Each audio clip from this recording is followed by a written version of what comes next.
श्रीनिवासेति श्रेष्ठदया पात्रं गुणान्वितः कौशिकोऽनन्तरङ्गार्यश्चिरं विजेतां भुवि यस्तात्मीयभरं वरप्रदगुरौ वैराग्यभाग्योरधौ वेदान्तामृतसारमन्तमनघात् श्रीनिवासात् गुरोः श्रीशैलान्वयकौस्तुभश्चिदनयं श्रेयोनिधे श्रीनिधेः वन्दे साधुकटाक्षकेलिनिलयं श्रीकृष्णसद्देशिकं श्रीवासरङ्गपरकालमुनित्रयाप्तलक्ष्मात्मरक्षण इति त्वयिगागमान्तम् आचार्यभक्तिपरिपूतमनर्घशीलं गोपालदेशिकमुनिं गुरुमाश्रयामः नारायणाख्यतिराजपदाब्जभृङ्गश्रीवासयोगिगुरुणार्पितभारमीशे भक्त्यादिपूर्णवरदारिकृपात्तचिह्नं श्रीश्रीनिवासमुनिवर्यमहं प्रपद्ये श्रीनारायणयोगीन्द्रवरदारिकृपाश्रयं रङ्गेशपादविनतं श्रीनिवासमुनिं भजे श्रीमान् वेङ्कटनाथार्य कवितार्किककेसरी वेदान्ताचार्यवर्यो मे सन्निधत्तां सदा हृदि यो नित्यमच्युतपदाम्बुजयुग्मरुक्मव्यामोहतस्तरितराणि तनाय मेने अस्मद्गुरोर्भगवतोऽस्य देकसिन्धो रामानुजस्य चरणौ शरणं प्रपद्ये विगाहे अमुनं तीर्थं साधुवृन्दावने स्थितं निरस्तजिह्मगस्पर्शेत् कृष्णकृतादरः नाथेन मुनिनाथेन भवेयं नाथवानहं यस्य नैगमिकं तत्त्वं हस्तामलगतां गतं यस्य सारस्वतस्रोतोकुलामोदवासितं श्रुतीनां विश्रमायालं शठारिन्दमुपास्महे वन्दे वैकुण्ठसेनान्यं देवं सूत्रवतीसकं यद्वेत्र शिखरस्पन्दे विश्वमेतद्व्यवस्थितं सह धर्मचरीं शौरेः सम्मन्त्रितजगद्धिताम् अनुग्रहमयीं वन्दे नित्यमज्ञातनिग्रहां कमप्याद्यं गुरुं वन्दे कमलागृहमेधिनं प्रवक्ता छन्दसां भुक्ता पञ्चरात्रस्य स्वयं वसुदेवसुतं देवं कंसचाणूरमर्दनं देवकी परमानन्दं कृष्णं वन्दे जगद्गुरुं पार्थाय प्रतिबोधितां भगवता नारायणेन स्वयं व्यासेन कृतितां पुराणमुनिना मध्ये महाभारतम् अद्वैतामृतवर्षिणीं भगवतीमष्टादशाध्यायिनीम् अम्ब त्वामनुसन्दधामि भगवद्गीते भवद्वेषिणीं यत्पदाम्भोर्वध्यानविध्वस्ता शेषकल्मषः वस्तुतामुपयातोऽहं यामुनेयं नमामि तम् इति परिवृढोद्गीतानामदर्शेदं यसानिगमपरिषन्नेधीयां संनिरामयमाशयं जननपदवीयातायातश्रमापहरां धियं जनेतु सुमे देवः श्रीमान् धनञ्जय सारथिः नन्दस्सारलयः सततमः प्रमथिनीमिमां भजन्तु भगवद्गीता भाष्यतात्पर्यचन्द्रिकाम्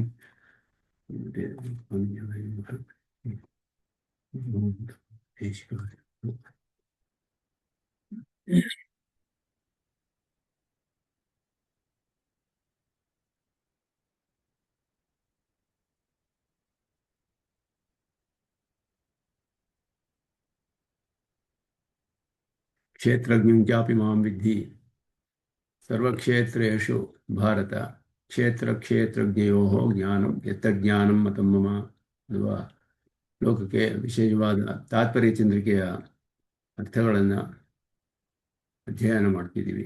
ಅದರಲ್ಲಿ ಭಾಷ್ಯಕಾರರು ಮೊದಲು ಚಿತ್ತ ಅಚಿತ ಈಶ್ವರರ ಸ್ವರೂಪ ವಿವೇಕವನ್ನೆಲ್ಲ ಹೇಳುವ ಪ್ರಮಾಣಗಳನ್ನೆಲ್ಲ ತಿಳಿಸಿ ಅದಾದ ಮೇಲೆ ಪೂರ್ವ ಪಕ್ಷವನ್ನು ಇಲ್ಲಿ ಪರೀಕ್ಷೆ ಮಾಡ್ತಾರೆ.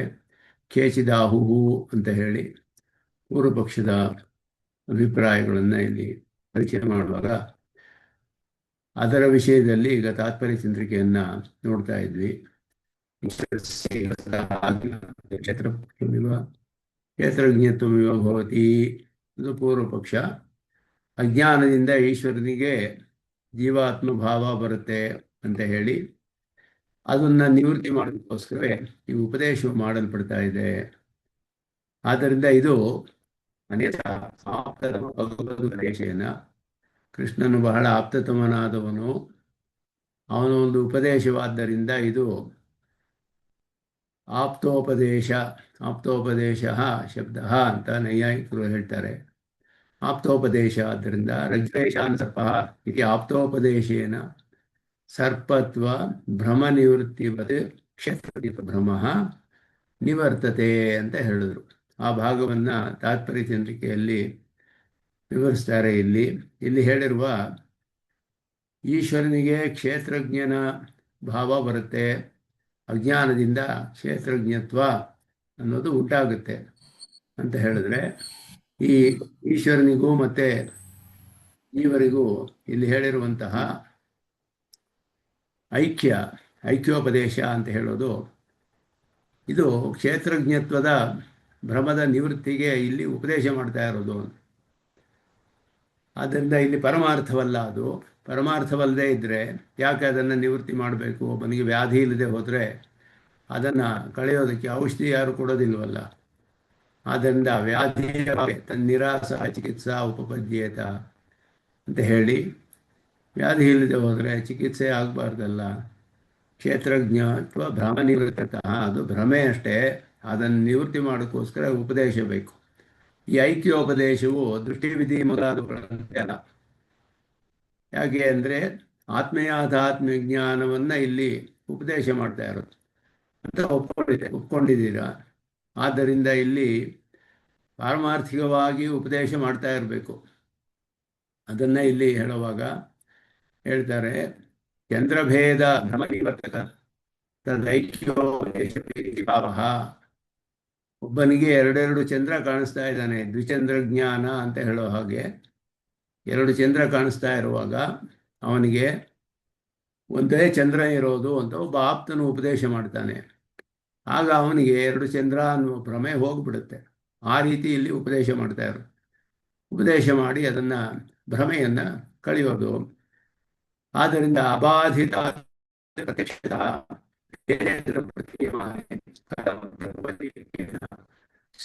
ಅಭಿಪ್ರಾಯಾಂತರೇಣ ಪರೋಕ್ಷ ಪರೋಕ್ಷೇಣ ಉಪದೇಶನ ನಾವು ಪ್ರಶ್ನೆ ಮಾಡ್ತೀವಿ. ಇಲ್ಲಿ ಪ್ರತ್ಯಕ್ಷವು ನೇರವಾಗಿ ನಮಗೆ ಪ್ರತ್ಯಕ್ಷದಲ್ಲಿ ಒಂದು ವಿಷಯ ತಿಳಿದು ಬರ್ತಾ ಇರುವಾಗ ಅದನ್ನು ಪರೋಕ್ಷವಾದ ಉಪದೇಶವು ಹೇಗೆ ಕಳೆಯಕ್ಕೆ ಸಾಧ್ಯ ಅಂತ ಹೇಳಿಬಿಟ್ಟು ಇಲ್ಲಿ, ಯಾಕೆ ಅಂತ ಹೇಳಿದ್ರೆ ಪ್ರತ್ಯಕ್ಷದ ಮೂಲಕವೇ ಮತ್ತೆ ಒಂದು ದೋಷವು ಸಂಭವವಿರುವಂತಹ ಉಪದೇಶ, ಇನ್ನೊಂದು ಅಭಿಪ್ರಾಯ, ಸಂಭವದ ಅಭಿಪ್ರಾಯ ಜೀವಕ್ಕೆ ಅದರ ಮೂಲಕವಾದದ್ದು.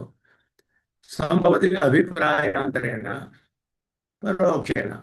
ಪರೋಕ್ಷವಾಗಿರುವುದು. ಆದ್ದರಿಂದ ಈ ರೀತಿ ಪರೋಕ್ಷವಾದ ಶಬ್ದದ ಉಪದೇಶದಿಂದ ಪ್ರತ್ಯಕ್ಷವಾಗಿ ಕಂಡು ಬರ್ತಿರುವ ಭೇದ ಹೇಗೆ ಹೋಗಕ್ಕೆ ಸಾಧ್ಯ? ಅವನು ಆಪ್ತತಮದಿಂದ ಪರಮಾತ್ಮ ಸಾಕ್ಷಾತ್ ಕೃಷ್ಣನೇ ಉಪದೇಶ ಮಾಡ್ತಿರೋದು. ಸಾಮಾನ್ಯವೇ ವಿರೋಧಿ. ಸಾಮಾನ್ಯವಾಗಿ ಪ್ರತ್ಯಕ್ಷವು ಪ್ರಮಾಣ ಅನ್ನೋದು ಒಪ್ಕೊಳ್ಳಬಹುದು. ಆದರೆ ಅನ್ಯಥಾ ಐಕ್ಯವಾದ ಯೋಗ ಪ್ರತ್ಯಕ್ಷ ಸಾಮಾನ್ಯವಾಗಿ ಬಲವಾಗಿರುತ್ತೆ. ಆದರೆ ಅದನ್ನ ನೋಡಿ ಒಬ್ಬರು ಆಪ್ತರು ಉಪದೇಶ ಮಾಡಿದ್ರೆ ಅದು ಬಲವಾಗಬಹುದು. ಯಾಕೆ ಅಂತ ಹೇಳಿದ್ರೆ ಜ್ವಾಲೈಕ್ಯ ಅನ್ನುವುದರಲ್ಲಿ ಪ್ರತ್ಯಕ್ಷವಾಗಿ ಒಂದೇ ಜ್ವಾಲೆ ಕಂಡ್ರೆ ಒಬ್ಬರು ಹೇಳ್ತಾರೆ ಅನುಮಾನದಿಂದ ಇದು ಒಂದು ಜ್ವಾಲೆ ಅಲ್ಲ, ಅನೇಕ ಜ್ವಾಲೆಗಳು ಅಂದಾಗ ಆ ಶಬ್ದದ ಅವರ ಉಪದೇಶದಿಂದ ಪ್ರತ್ಯಕ್ಷ ಜ್ಞಾನವು ಸರಿ ಇಲ್ಲ ಅನ್ನೋ ತಿಳಿಯುತ್ತೆ ನಮಗೆ. ಆಗ ಆ ಶಬ್ದ ಜ್ಞಾನ ಅವರು ಹೇಳಿದ್ದು ಅನುಮಾನದಿಂದ ಅವರು ಈ ರೀತಿ ನಾವು ತಿಳಿಯಬಹುದು ಅಂತ ಹೇಳಿದ್ದು, ಅನುಮಾನದ ಜ್ಞಾನವು ಪ್ರತ್ಯಕ್ಷವನ್ನು ಬಾಧಿಸುತ್ತೆ. ಅದು ಜ್ವಾಲೈಕ್ಯವಿಲ್ಲದೆ ಹೋದರೆ ಅದರಲ್ಲಿ ಸಾಧ್ಯವಾಗೋದಿಲ್ಲ, ಬಾಧಿಸಕ್ಕೆ ಆಗೋದಿಲ್ಲ.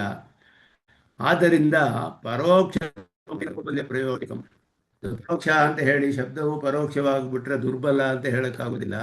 ಆಪ್ತೋಪದೇಶವು ಶಬ್ದರೂಪವಾದ್ದರಿಂದ ಪರೋಕ್ಷವಾದದ್ದು ಪ್ರತ್ಯಕ್ಷವನ್ನು ಬಾಧಿಸೋಕ್ಕಾಗೋದಿಲ್ಲ ಅಂತ ಹೇಳಿದ್ರೆ ಆಗೋದಿಲ್ಲ. ಯಾವುದು ದುರ್ಬಲ ಯಾವುದು ಪ್ರಬಲ ಅನ್ನೋದು ನೋಡಬೇಕು ಅಂತ ಹೇಳಿದ್ರೆ ಇಲ್ಲಿ ಹೇಳ್ತಾರೆ ನಿರ್ದೋಷತ್ವಮೇ ವಹಿ ಪ್ರಾವಧಾನಂ. ಯಾವುದು ಪ್ರಬಲ ಅನ್ನೋದು ನಿಶ್ಚಯ ಮಾಡಬೇಕಾದ್ರೆ ಅದರಲ್ಲಿ ದೋಷವಿರಬಾರದು. ವಾಕ್ಯದಲ್ಲಿ ದೋಷಗಳು ಏನಿರಕ್ಕೆ ಸಾಧ್ಯ? ಒಬ್ಬ ಉಪದೇಶ ಒಬ್ಬರು ಮಾಡಿದ್ರೆ ಅದರಲ್ಲಿ ಏನೇನು ದೋಷವಿರ್ಬೋದು? ವಾಕ್ಯದ ದೋಷ, ಸಂಭವದ ಅಭಿಪ್ರಾಯ ಅಂತ ಹೇಳೋದು,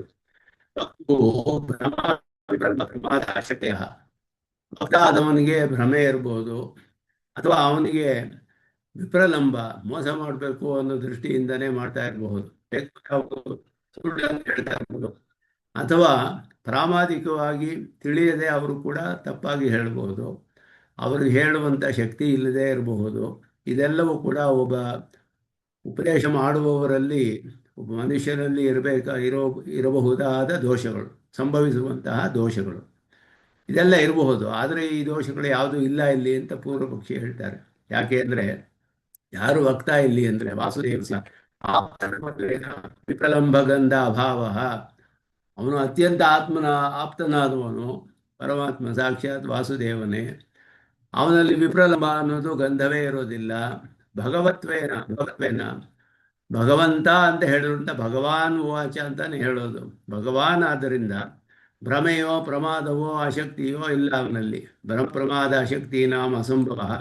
ಅತಃ ತದುಪದೇಶೇನ ಕ್ಷೇತ್ರಜ್ಞತ್ವಸ್ಯ ಪ್ರತ್ಯಕ್ಷಸ್ಯಾಪಿ ಬಾಧಃ ಉಪಪದ್ಯತೆ ಇತಿ ಭಾವಃ. ಪ್ರತ್ಯಕ್ಷವಾಗಿದ್ರೂ ಕೂಡ ಅದು ಬಾಧಿಸಲ್ಪಡುತ್ತೆ ಅವನ ಉಪದೇಶದಿಂದ. ಆದ್ದರಿಂದ ಐಕ್ಯೋಪದೇಶವೇ ಇಲ್ಲಿ ಹೇಳಲ್ಪಡುತ್ತೆ ಅನ್ನೋದು ಪೂರ್ವ ಪಕ್ಷ. ಯಾಕೆಂದರೆ ಪ್ರತ್ಯಕ್ಷವಾಗಿ ಭೇದ ಕಂಡು ಬಂದರೂ ಪರಮಾತ್ಮ ಉಪದೇಶ ಇಲ್ಲಿ ಆಗ್ತಾ ಇರೋದು ಸಾಕ್ಷಾತ್ತಾಗಿ ವಾಸುದೇವನೇ, ಭಗವಂತನಾದವನೇ. ಭ್ರಮ ವಿಪ್ರಲಂಬ ಅಥವಾ ಪ್ರಮಾದ ಶಕ್ತಿ ಯಾವ ದೋಷವೂ ಇಲ್ಲದೇ ಇದರಿಂದ ಸಾಮಾನ್ಯವಾಗಿ ಈ ದೋಷಗಳೆಲ್ಲ ಇರುತ್ತೆ ಒಬ್ಬ ವಕ್ತಾನಲ್ಲಿ. ಆದರೆ ಇಲ್ಲಿ ಹೇಳ್ತಿರುವಂತಹ ವಕ್ತ ವಿಲಕ್ಷಣನಾದವನು, ಸಾಕ್ಷಾತ್ ಪರಮಾತ್ಮ. ಅವನ ಉಪದೇಶದಲ್ಲಿ ಹೀಗೆ ಸಾಧ್ಯವಿಲ್ಲ. ಆದ್ದರಿಂದ ಅವನು ಪ್ರತ್ಯಕ್ಷದಲ್ಲಿ ಕಾಣ್ತಿರೋದು ಭ್ರಮೆ ಅನ್ನೋದನ್ನು ಹೋಗಿಸಬಹುದು. ಈ ಭ್ರಮೆಯನ್ನು ಅವನ ಉಪದೇಶವು ಪರೋಕ್ಷವಾದರೂ ಪ್ರತ್ಯಕ್ಷವನ್ನು ಬಾಧಿಸಬಹುದು ಅನ್ನೋದು ಪೂರ್ವಪಕ್ಷಿಯ ಆಶಯ. ಅದನ್ನು ಪೂರ್ವಪಕ್ಷಿ ಆಶಯವನ್ನು ಹೇಳಿ ಈಗ ಅದರಲ್ಲಿ ಏನು ದೋಷಗಳಿದೆ ಅಂತ ತೋರಿಸ್ತಾರೆ. ಚೈತು ಉಪಕ್ರಮತೆ, ಅವರು ಮಾಡ್ತಿರೋ ಅವರ ವಾದವನ್ನು ಅನುವಾದ ಮಾಡಿ ಅದನ್ನು ಈಗ ಅದರಲ್ಲಿ ಏನು ದೋಷಗಳಿದೆ ಅನ್ನೋದನ್ನು ತೋರಿಸ್ತಾರೆ. ತೆರೆ ಪ್ರಷ್ಟವ್ಯಾಹ, ಅವರಿಗೆ ಈಗ ಪ್ರಶ್ನೆ ಮಾಡ್ತೀವಿ. ಸರ್ವಜ್ಞಸ್ಯ ಈಶ್ವರಸ್ಯ ಅಜ್ಞಾನಾತ್ ಕ್ಷೇತ್ರಜ್ಞತ್ವ ಭ್ರಮ ಭವತಿ. ಸ ಏವ ಚ ಈಶ್ವರಃ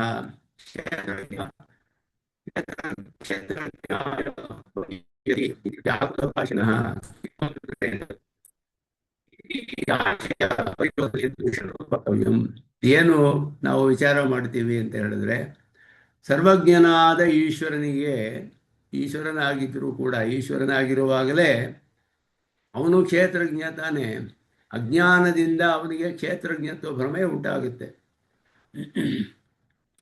ಸರ್ವಜ್ಞನಾದ ಈಶ್ವರನಿಗೆ ಅಜ್ಞಾನದಿಂದ ಕ್ಷೇತ್ರಜ್ಞತ್ವ ಭ್ರಮೆ ಉಂಟಾಗುತ್ತೆ. ಅವನೇ ಈಶ್ವರನಾದವನು ಇನ್ನೊಬ್ಬ ಕ್ಷೇತ್ರಜ್ಞನಿಗೆ ಉಪದೇಶ ಮಾಡ್ತಾನೆ. ಇದೆರಡು ವಿರೋಧ ಬಂತಲ್ಲ. ಸರ್ವೇಶ್ವರನಾದ ಈಶ್ವರನಿಗೆ ಕ್ಷೇತ್ರಜ್ಞತ್ವ ಭ್ರಮೆ ಬಂದು ಆ ಕ್ಷೇತ್ರಜ್ಞನಿಗೆ ಉಪದೇಶ ಮಾಡ್ತಾ ಇದ್ದಾನೆ. ವಿರೋಧ ಬಂತಲ್ಲ ಇದರಲ್ಲಿ ಅಂತ ಹೇಳಿ ಇಲ್ಲಿ ವಿಷಯ ವಾಸುದೇವ ಪರಮೇಶ್ವರ ಇದೆಲ್ಲ ಒಪ್ಕೊಂಡ್ವಿ. ಕಿಮಾತ್ಮೆಯಾದ ಜ್ಞಾನ ಪ್ರಶ್ನೆ ಮಾಡಿದ್ರು. ನತ್ವೇವಾಹಂ ಜಾತುನಾಸಂ ನತ್ವಂ ಸ್ವಾತ್ಮಾನಂ ಉಪದಿಶನ್. ಆರಂಭದಲ್ಲಿ ಶಾಸ್ತ್ರದಲ್ಲಿ ಎಲ್ಲ ಅಹಂ ತ್ವಂ ಇಮೆ ಅಂತ ಹೇಳಿ ನಾನು ನೀನು ಈ ರಾಜರುಗಳು ಎಲ್ಲ ಭೇದವನ್ನೇ ಹೇಳಿ ಆಯಿತು. ಆತ್ಮಭೂತವನ್ನು ಭೇದವನ್ನು ಎಲ್ಲ ಹೇಳಿ ಮೊದಲನೇ ಆರಂಭದ ಶ್ಲೋಕದಲ್ಲಿಯೇ ಭೇದವನ್ನೆಲ್ಲ ಹೇಳಿ ಭೇದೇನೈವ ಸ್ವಾತ್ಮಾನಂ ಉಪದೇಶನ್, ತಾನು ಇವರಿಗಿಂತ ಬೇರೆ, ನಾನು ಬೇರೆ, ನೀನು ಬೇರೆ, ಇವರುಗಳು ಬೇರೆ, ಈ ರೀತಿ ಭೇದದಿಂದ ಉಪದೇಶ ಮಾಡಿ ಪರಸ್ತಾಚ ಕ್ಷರಾಕ್ಷರ ಪುರುಷ ವೈಲಕ್ಷಣ್ಯಮೇವ ಸ್ವಾತ್ಮನಃ ವಿದಾಸ್ಯನ್, ತಾನು ಕ್ಷರ ಮತ್ತು ಅಕ್ಷರ ಪುರುಷರಿಗಿಂತ ವಿಲಕ್ಷಣನಾದವನು. ಯಸ್ಮಾಕ್ಷರಮತೀತೋಹಂ ಅಕ್ಷರಾದಪಿ ಚೋತ್ತಮ ಉತ್ತಮ ಪುರುಷಸ್ವನ್ಯ, ಹೀಗೆಲ್ಲ ಕ್ಷರಾಕ್ಷರ ಪುರುಷರಿಗಿಂತ ವಿಲಕ್ಷಣನಾದವನು ಅಂತ ತನ್ನನ್ನು ಹೇಳಿ ನಿಷ್ಕೃಷ್ಟ ವ್ಯವಹಾರೇಶು ಜೀವಾನಾಂ ಪರಾಗರ್ಥಭೂತಃ ಇತಿ ಭಾವಃ. ಹೀಗೆ ಉಪದೇಶ ಮಾಡ್ತಿರುವಾಗ ಏನು ತಿಳಿಯುತ್ತೆ ಅಂತ ಹೇಳಿದ್ರೆ, ಜೀವಾತ್ಮರುಗಳಿಗೆ ಇವನು ಬೇರೆ ಅಂತಲೇ ತಿಳಿದು ಬರ್ತಾನೆ. ಪರಾಕ್ ಅರ್ಥಭೂತಃ ಅಂದರೆ ಪ್ರತ್ಯಕ್ ಅಂದರೆ ತಾನು ಅಹಂ ಅಂತ ನಾವು ತಿಳಿಯೋದು. ಪರಾಕ್ ಅಂದರೆ ಇನ್ನೊಬ್ಬರಿಂದ ತಿಳಿಯಲ್ಪಡುವಂಥದ್ದು. ನಿಷ್ಕೃಷ್ಟ ವ್ಯವಹಾರ ಅಂತ ಹೇಳಿದ್ರೆ, ವ್ಯವಹಾರದಲ್ಲಿ ನಾವು ಶಬ್ದಗಳನ್ನು ಪರಮಾತ್ಮ ಪರ್ಯಂತವಾಗಿ ಉಪಯೋಗಿಸೋದಿಲ್ಲ. ಅದಕ್ಕೆ ನಿಷ್ಕರ್ಷಕ ಶಬ್ದಗಳು ಅಂತ ಹೆಸರು. ವ್ಯವಹಾರದಲ್ಲಿ ಒಂದು ಶಬ್ದ ಗೌಹು ಅಂತ ಹೇಳಿದ್ರೆ ಅದನ್ನು ಆ ವ್ಯಕ್ತಿಯಲ್ಲೇ ನಿಲ್ಲಿಸ್ಬಿಡ್ತೀವಿ ಅರ್ಥವನ್ನು. ಗೋತ್ವಜಾತಿ ವಿಶಿಷ್ಟವಾದ ಒಂದು ಹಸು, ಅದಕ್ಕೆ ಅಂತರ್ಯಾಮಿಯಾದ ಪರಮಾತ್ಮನವರೆಗೂ ಅರ್ಥ ಇದ್ದರೂ ಅದಕ್ಕೆ ಅಪರ್ಯವಸಾನ ವೃತ್ತಿಯಿಂದ ವ್ಯವಹಾರದಲ್ಲಿ ಹಾಗೆ ಮಾಡೋದಿಲ್ಲ. ಒಂದು ಹಸುವನ್ನು ತೆಗೆದುಕೊಂಬ ಅಂದರೆ ಹಸು ವ್ಯಕ್ತಿಯನ್ನು ತೆಗೆದುಕೊಂಡ್ಬರ್ತಾನೆ. ಅದರಲ್ಲಿರುವ ಅಂತರಾತ್ಮನಾದ ಪರಮಾತ್ಮ ಅನ್ನೋದು ನಮ್ಮ ವ್ಯವಹಾರದಲ್ಲಿ ಆ ರೀತಿ ನಾವು ವ್ಯವಹಾರ ಮಾಡೋದಿಲ್ಲ. ಆದ್ದರಿಂದ ಆಗ ಜೀವಾತ್ಮರುಗಳು ಏನು ಮಾಡ್ತಾರೆ, ಈಶ್ವರನ ಬೇರೆ ಅಂತ ತಿಳಿತಾರೆ, ತನಗಿಂತ ಬೇರೆಯಾದವನು ಅಂತ ಹೇಳಿಬಿಟ್ಟು ತಿಳಿತಾರೆ. ಆದ್ದರಿಂದ ಇವನು ಬೇರೆ ಅಂತ ತಿಳಿದಿದ್ದಾನೆ. ಇಲ್ಲಿ ಉಪದೇಷ್ಟ ಇತಿ ಯದಿ ಅಸೌ ಅಪಿ ಅಜ್ಞ, ಅವನು ಈ ರೀತಿ ಉಪದೇಶ ಮಾಡಿದವನು. ಅಯಂ ಅಂತ ಯಾಕೆ ಹೇಳಿದ್ರು ಇಲ್ಲಿ ಅಂದರೆ, ಈ ಈಶ್ವರ ಅಂದರೆ ವ್ಯವಹಾರದಲ್ಲಿ ಹಾಗೆಯೇ ತಿಳಿಯೋದು, ಇವನು ಬೇರೆ. ಈ ಈಶ್ವರನು ಉಪದೇಷ್ಟ, ಇವನು ಏನಾದರೂ ಅಜ್ಞನಾಗಿದ್ದರೆ ತದಾ ಅರ್ಜುನವತ್ ಅಸ್ಯಾಪಿ ಶಿಷ್ಯತ್ವಮೇವ ಉಚಿತಂ ನತು ಉಪದೇಷ್ಟತ್ವಂ. ಅವನೇನಾದರೂ ಅಜ್ಞನಾಗಿದ್ದರೆ ಅವನು ಶಿಷ್ಯನಾಗಬೇಕು. ಯಾಕೆಂದರೆ ಇನ್ನೊಬ್ಬರು ತಿಳಿದವರಿಂದ ಜ್ಞಾನವನ್ನು ಪಡೆದುಕೊಳ್ಬೇಕಾಗುತ್ತೆ. ಉಪದೇಶ ಮಾಡೋಕ್ಕೆ ಅವನಿಗೆ ಅರ್ಹತೆ ಇರೋದಿಲ್ಲ. ಭಗವಾನ್ ಆದ್ದರಿಂದ ಪರ ಅಜ್ಞಾನ ನಿವೃತ್ತಿಯರ್ಥಮೇವ ಹಿ ಅಯಂ ಉಪದಿಶತಿ. ಇನ್ನೊಬ್ಬರ ಅಜ್ಞಾನವನ್ನು ಹೋಗಿಸೋಕ್ಕೆ ಉಪದೇಶ ಮಾಡುವನು. ಸ್ವಸ್ಯ ತತ್ವಜ್ಞಾನಾದಿತ್ ಜ್ಞಾನಾತ್, ತನ್ನ ಒಂದು ತತ್ವಜ್ಞಾನ ತನಗೆ ಇರೋದರಿಂದ ಇನ್ನೊಬ್ಬರ ಅಜ್ಞಾನ ನಿವೃತ್ತಿ ಮಾಡುತ್ತಾನೆ, ಉಪದೇಶ ಮಾಡ್ತಿದ್ದಾನೆ ಪರಮಾತ್ಮ. ವಾಸುದೇವ ಇತ್ಯತ್ರ ಅಂತರ್ಯಾಮಿತ್ವಾದಿ ವಿವಕ್ಷಾಯಾಂ ಸರ್ವತ್ರಾಸೌ ಸಮಸ್ತಂಚ ವಸತಿ ಅತ್ರೇತಿ ವೈಯತಃ ಇತಿ ಭೇದ ಏವ ವ್ಯಕ್ತಃ ಇತಿ ಭಾವಃ. ಭಗವಾನ್ ಅಂತ ಹೇಳಿದ್ರೆ ಇನ್ನೊಬ್ಬರಿಗೆ ಭಗವಾನ್ ತತ್ವಜ್ಞಾನಿ, ತತ್ವವನ್ನು ತಿಳಿದವನು, ಇನ್ನೊಬ್ಬರ ಅಜ್ಞಾನವನ್ನು ಹೋಗಿಸುವುದಕ್ಕೋಸ್ಕರ ಉಪದೇಶ ಮಾಡುವಂತಹವನು ಪರಮಾತ್ಮ. ವಾಸುದೇವ ಅಂದರೆ ಎಲ್ಲರಲ್ಲಿಯೂ ಅಂತರ್ಯಾಮಿಯಾಗಿರುವವನು. ಭೇದವೇ ಸ್ಪಷ್ಟವಾಗಿ ಬೀಳುತ್ತೆ, ಎಲ್ಲವೂ ಇವನಲ್ಲಿದೆ, ಇವನು ಎಲ್ಲರಲ್ಲಿಯೂ ವಾಸ ಮಾಡ್ತಾನೆ ಅಂತ ಹೇಳಿ. ವಸುದೇವ ತನೆಯ ವಿವಕ್ಷೆಯ ಅವತಿನಃ ಸರ್ವಲೋಕಮಹೇಶ್ವರ ವಿಭರ್ತಿ ಅವ್ಯೇಶ್ವರ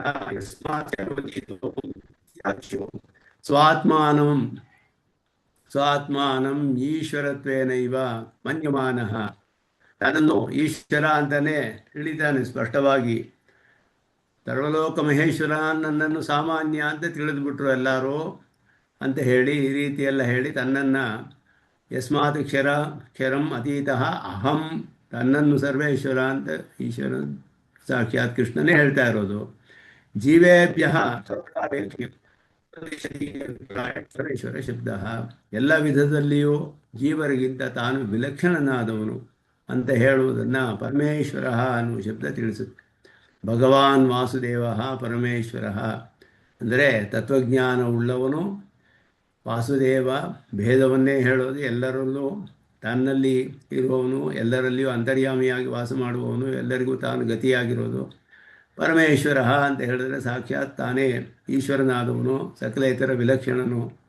ಹೀಗೆಲ್ಲ ಇರುವಂತಹ ಪರಮಾತ್ಮನು ತನ್ನ ಒಂದು ಆತ್ಮೀಯ ಜ್ಞಾನದಿಂದ ಅಜ್ಞಾನವನ್ನು ನಿವೃತ್ತಿ ಮಾಡಿಕೊಂಡಿದ್ದಾನೆ ಇಲ್ಲವೇ ಅನ್ನೋದು ಇಲ್ಲಿ ಪ್ರಶ್ನೆ ಮಾಡೋದು. ಈಶ್ವರಸ್ಯ ಜ್ಞಾನಂ ನ ಕದಾಚಿದಪಿ ಅಸ್ತಿ ಇತಿ ತೈರ್ವಕ್ತುಂ ನ ಶಕ್ಯಂ. ಈಶ್ವರನಿಗೆ ಯಾವಾಗಲೂ ಅಜ್ಞಾನ ಇದೆ, ಭ್ರಮಕ್ಕೆ ಕಾರಣವಾದ ಅಜ್ಞಾನ ಇದೆ ಯಾವಾಗಾದರೂ ಅಂತ ಹೇಳಕ್ಕೆ ಸಾಧ್ಯವಿಲ್ಲ. ತಥಾ ಸತಿ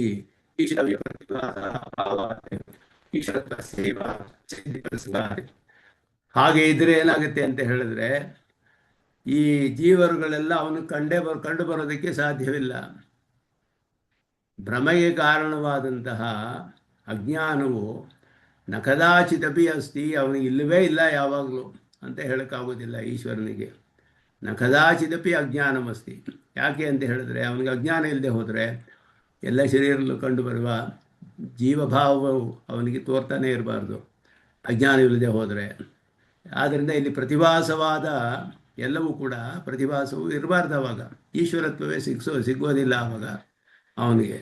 ಅಜ್ಞಾನ ಮಿಥ್ಯಾಭೂತ ಭೇದ ಪ್ರತಿಭಾಸ ಯೋಗ ಹೋದರೆ ಮಿಥ್ಯಾದ ಭೇದ ತೋರಕ್ಕೆ ಸಾಧ್ಯವಿಲ್ಲ.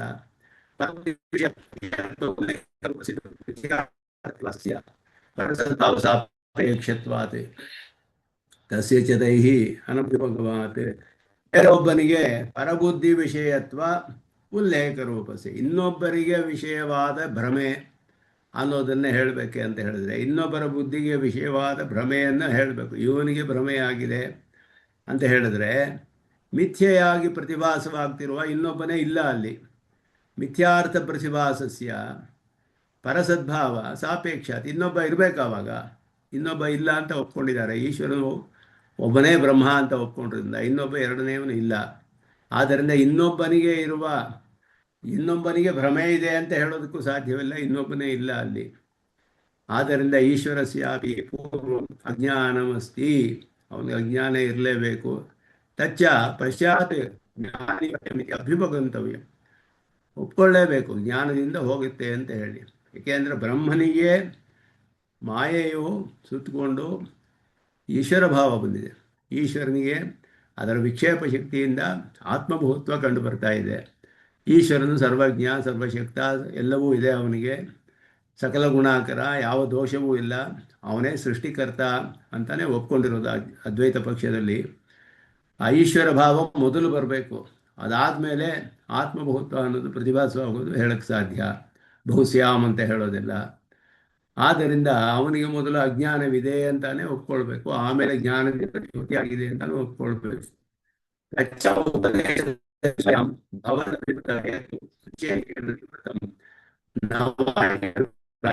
ದಿಶೆಯಲ್ಲಿ ನೀವು ಒಪ್ಕೊಂಡಿರುವಂತಹ ಈ ಕಾರಣದಿಂದ ನಿವೃತ್ತವಾಯಿತೋ ಇಲ್ಲವೋ ಅನ್ನೋದನ್ನ ಇಲ್ಲಿ ಕೇಳ್ತಾ ಇದ್ದಾರೆ.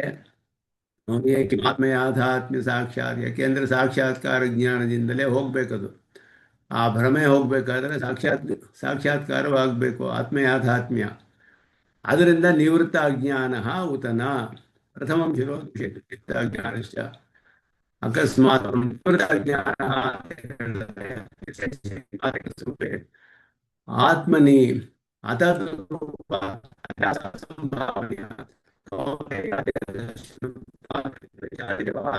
ಸಂಭವಂತಿ, ಎಲ್ಲ ಯಾವ ಸಾಧ್ಯವಾಗುವುದಿಲ್ಲ.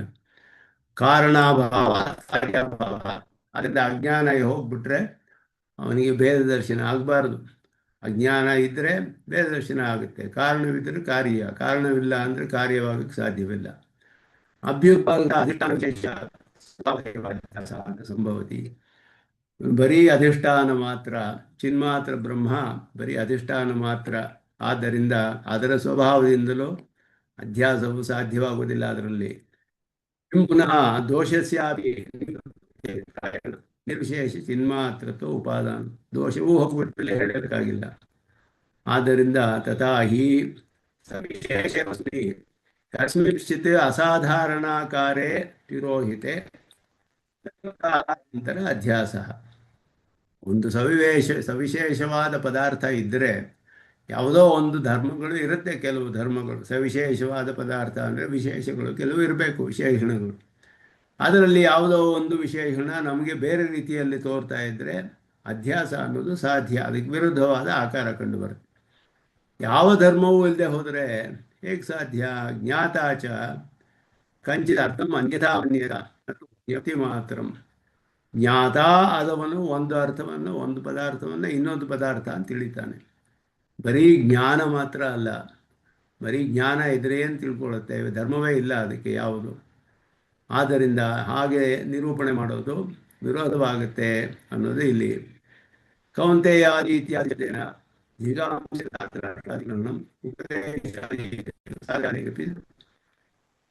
ಮೊದಲಾದದೆಲ್ಲ ಇಲ್ಲಿ ಹೇಳ್ತಾ ಇರೋದು.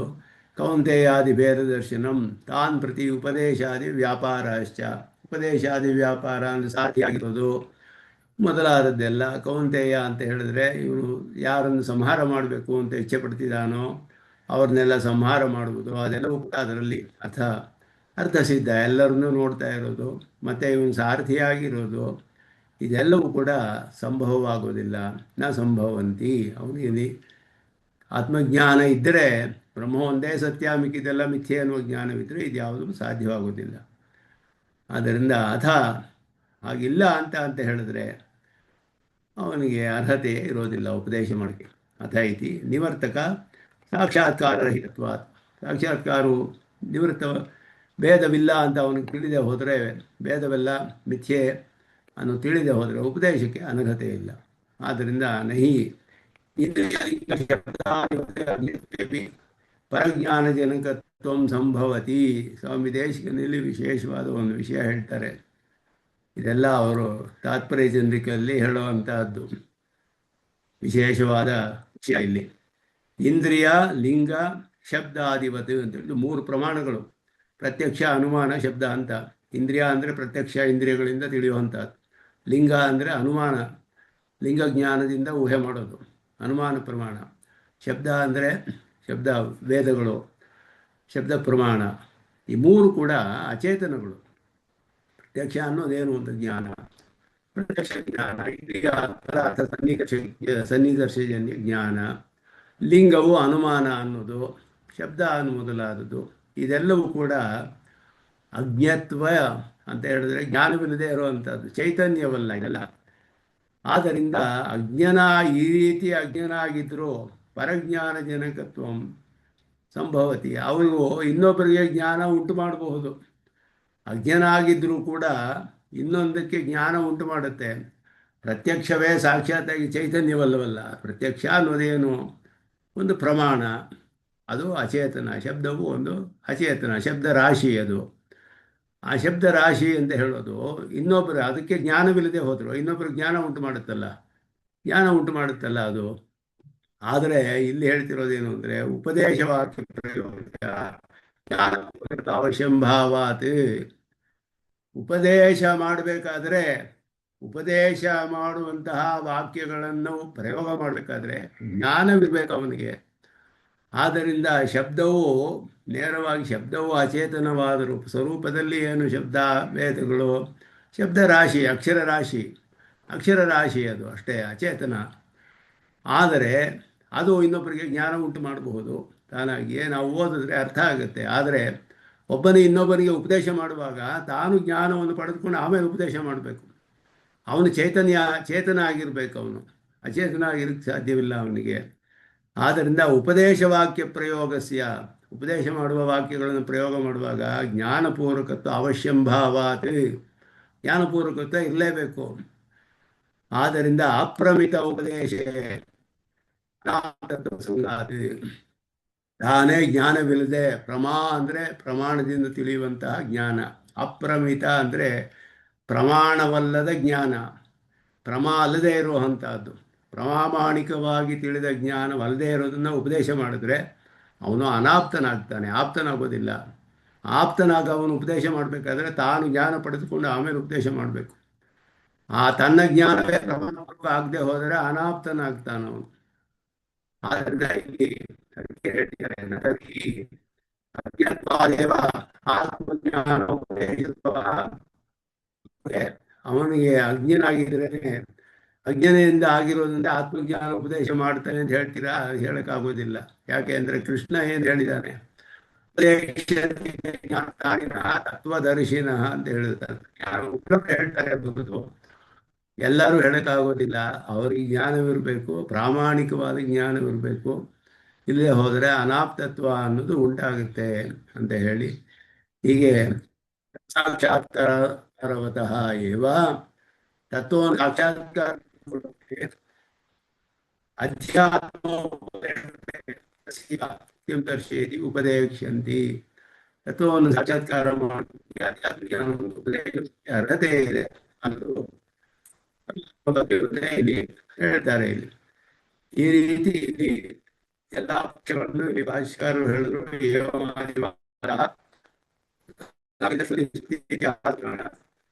ನ್ಯಾಯ ಸ್ವವಾಗ್ವಿರೋಧಿ ಅಜ್ಞಾನಿ ಜಗನ್ಮೋಹನಾಯ ಅಂತ ಹೇಳಿ ಅದನ್ನು ಮುಗಿಸ್ತಾರೆ. ಅದರಲ್ಲಿ ಎಲ್ಲ ಪಕ್ಷಗಳು ಭಾಷೆಕಾರರು ಭಾಷ್ಯದಲ್ಲಿ ಕೂಡ ಅವರ ಕಾಲದಲ್ಲಿ ತಮ್ಮ ಸ್ತೋತ್ರ ಭಾಷ್ಯಗಳು, ಶಂಕರರದು, ಭಾಸ್ಕರದು, ಪ್ರಕಾಶರದು 3 ವಿಶೇಷವಾಗಿ ಪರೀಕ್ಷೆ ಮಾಡಿ ವೇದಾಂತ ಸಂಗೀತದಲ್ಲಿ ಭಾಷೆ ಮೊದಲಾದವುಗಳಲ್ಲಿ ಮಾಡ್ತಾರೆ. ಇಲ್ಲಿಯೂ ಹಾಗೆಯೇ ಅದನ್ನೆಲ್ಲ ಆ ಅಭಿಪ್ರಾಯಗಳನ್ನೆಲ್ಲ ನಾವು ಅನುಸಂಧಾನ ಮಾಡಬೇಕು ಅಂತ ಸ್ವಾಮಿ ದೇಶಿಕರು ತೋರಿಸ್ತಾರೆ. ಏವಂ ಅತಿದಿಶತಿ ಭಾಸ್ಕರ ಇದನ್ನ ಎಕ್ಸ್ಟೆಂಡ್ ಮಾಡಬೇಕು ಅಂತ ಹೇಳೋದ್ರಿಂದ ಈ ರೀತಿಯಾದ ವಾದಗಳು ಅಂತ ಹೇಳಿದ್ರೆ ಶಂಕರ ಪಕ್ಷವನ್ನು ನೇರವಾಗಿ ಹೇಳಿದ್ವಿ. ಭಾಸ್ಕರ ಪಕ್ಷ ಆದ ಪಕ್ಷವನ್ನ ಈ ರೀತಿ ವಾದಗಳನ್ನ ನೀವು ತಿಳ್ಕೊಳ್ಬೇಕು. ಈ ವಾದಗಳನ್ನೆಲ್ಲ ಅಲ್ಲಿಗೆ ಅತಿದೇಶ ಮಾಡ್ಕೊಳ್ಳಿ, ಎಕ್ಸ್ಟೆಂಡ್ ಮಾಡ್ಕೊಳ್ಳಿ ಅಂತ ಹೇಳ್ತಾರೆ. ಶಂಕರ ಮತೆ ಅದನ್ನ ಇಲ್ಲಿ ಸ್ವಾಮಿ ದೇಶಿಕನ್ ವಿಚಾರ ಮಾಡ್ತಾರೆ, ಇಲ್ಲಿ ಸ್ಪಷ್ಟಪಡಿಸೋದಕ್ಕೋಸ್ಕರ ಸಿದ್ಧಾಂತವನ್ನ ಅದರಲ್ಲಿ ನಿರ್ವಿಚಾರವಾಗಿ ಹೇಳುವುದು ಅವಶ್ಯಕ ಅಂತ ಹೇಳಿ ವೇದಶ್ರುತಯ ಸರ್ವಶ್ರುತಯ ಪ್ರಕೃತಿ ಶ್ರುತಯ ವಿರುದ್ಧ ವೇದಶ್ರುತಿಗಳಿಗೆ ವಿರುದ್ಧ ಸಗುಣಶ್ರುತಿಗಳಿಗೆ ವಿರೋಧ, ಹೇಳುವ ಅಂತರ್ಯಾಮಿತ್ವವನ್ನು ಹೇಳುವ ಶ್ರುತಿಗಳಿಗೆ ವಿರೋಧ, ಪ್ರಕೃತಿ ಪುರುಷರ ಇಬ್ಬರು ನಿತ್ಯ ಅಂತ ಹೇಳುವ ಶ್ರುತಿಗಳಿಗೆ ವಿರೋಧ. ಇದೇ ರೀತಿ ಅನೇಕ ಶ್ರುತಿಗಳು, ಈ ರೀತಿಯಾದ ಅರ್ಥಗಳನ್ನು ತಿಳಿಸುವ ಸ್ಮೃತಿ ವಾಕ್ಯಗಳು ಎಲ್ಲವೂ ವಿರೋಧವಾಗುತ್ತೆ. ಅಭೇದ ಶ್ರುತ್ಯಾದೇಶ್ಚ, ಅವಾಗಲೇ ಅಭೇದ ಶ್ರುತಿಗಳಿಗೆ ಸರಿಯಾದ ಅರ್ಥ ಸಿಗುತ್ತೆ ಹೇಳಿದ್ರೆ ಅಭೇದ ಶ್ರುತಿ ಆದೇಶ ಮುಖ್ಯ ಪರಿತ್ಯಾಗೇನ ವಿಶೇಷ ಲಕ್ಷಣತೆಯ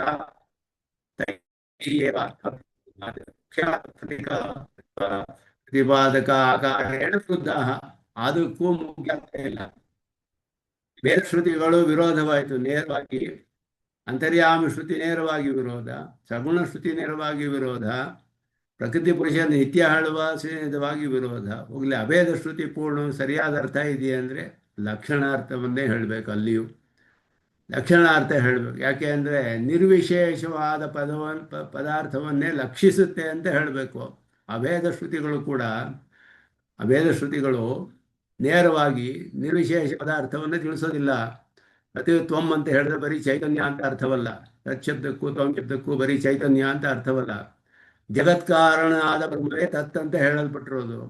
ತ್ವಮ್ ಅಂತ ಹೇಳಿರೋದು ಶ್ವೇತಕೇತುವನ್ನು ಹೇಳುತ್ತೆ. ಶ್ವೇತಕೇತುವನ್ನ ಶರೀರವಾಗಿ ಉಳ್ಳ ಪರಮಾತ್ಮ ಅಂತ ನಾವು ಅರ್ಥ ಮಾಡ್ತೀವಿ. ಆದರೆ ಶ್ವೇತಕೇತುವನ್ನೇ ಹೇಳಿದ್ರು ಎಲ್ಲ ದುಃಖ ದೋಷವುಳ್ಳಂತಹ ಜೀವಾತ್ಮನನ್ನು ತಿಳಿಸುತ್ತೆ. ತ್ವಂ ಬರೀ ಚೈತನ್ಯವನ್ನು ತಿಳಿಸೋಲ್ಲ, ಆತ್ಮಸ್ವರೂಪವನ್ನು ತಿಳಿಸೋಲ್ಲ. ಆದ್ದರಿಂದ ಮುಖ್ಯ ಅರ್ಥ ಹೇಳಿದ್ರೆ ವಿರೋಧ. ಸರ್ವಜ್ಞನಾದ ಸರ್ವಶಕ್ತನಾದ ನಿರ್ದುಷ್ಟನಾದ ಈಶ್ವರನಿಗೋ, ಜಗತ್ಕಾರಣ ಈಶ್ವರನಿಗೋ, ದುಃಖ ದೋಷ ಇರುವ ಚೈತನ್ಯಗೋ, ಜೀವನಿಗೋ ಐಕ್ಯ ಹೇಳಕ್ಕಾಗೋದಿಲ್ಲ. ಐಕ್ಯ ಹೇಳಿದ್ರು ಸಮಾನಾಧಿಕರಣದಲ್ಲಿ. ಆದ್ದರಿಂದ ವಿಶೇಷಣಗಳನ್ನೆಲ್ಲ ತೆಗೆದು ಹಾಕ್ಬಿಟ್ಟು ಈ ಪದವು ವಿಶೇಷಣಗಳೆಲ್ಲ ತೆಗೆದು ಹಾಕಿ ಬರೀ ಚೈತನ್ಯವನ್ನು ಉಪಲಕ್ಷಿಸುತ್ತೆ ಅಂತ ಅರ್ಥ ಮಾಡ್ಬೇಕು. ಲಕ್ಷಣ ಅರ್ಥ ಅಂತ ಹೇಳಕ್ಕಲ್ಲಿ ಮುಖ್ಯ ಅರ್ಥ ಹೇಳಕ್ಕಾಗುದಿಲ್ಲ. ಮುಖ್ಯಾರ್ಥ ಪ್ರತಿಪಾದಕ ಕಾರಣ ಅದು ಮುಖ್ಯ ಅರ್ಥವನ್ನು ಪ್ರತಿಪಾದನೆ ಮಾಡೋಕ್ಕಾಗೋದಿಲ್ಲ. ಹಾಗೆ ವಿಷಯ ಪ್ರಸ್ತಾವಿ ಬಾಧ್ಯಪಾದ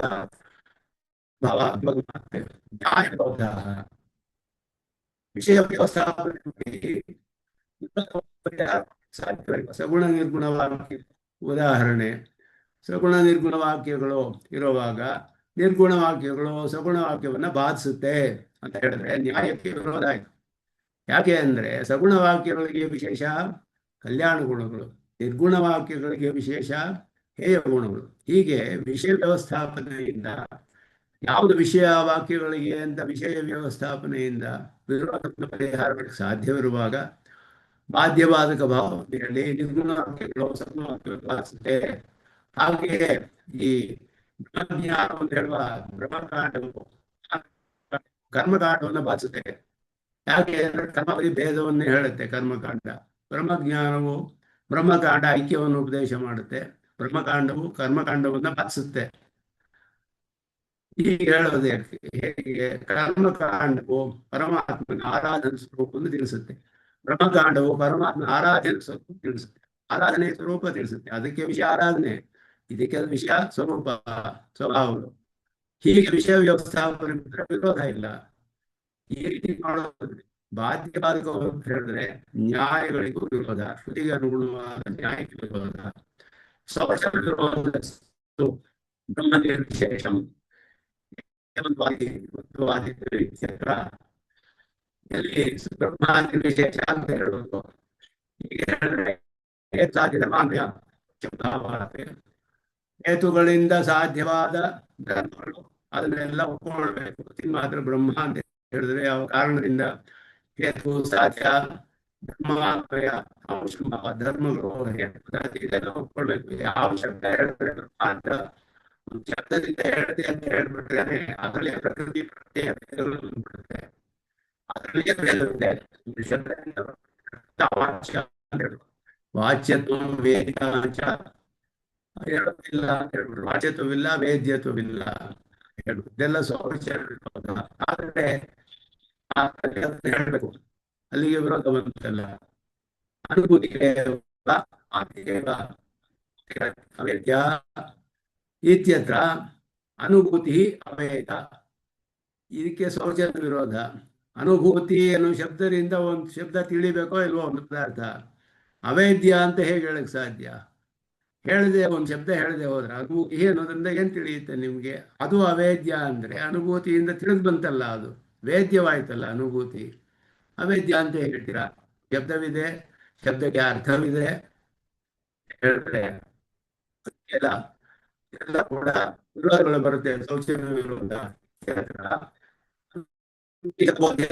ಅದೇ ಅವಶ್ಯ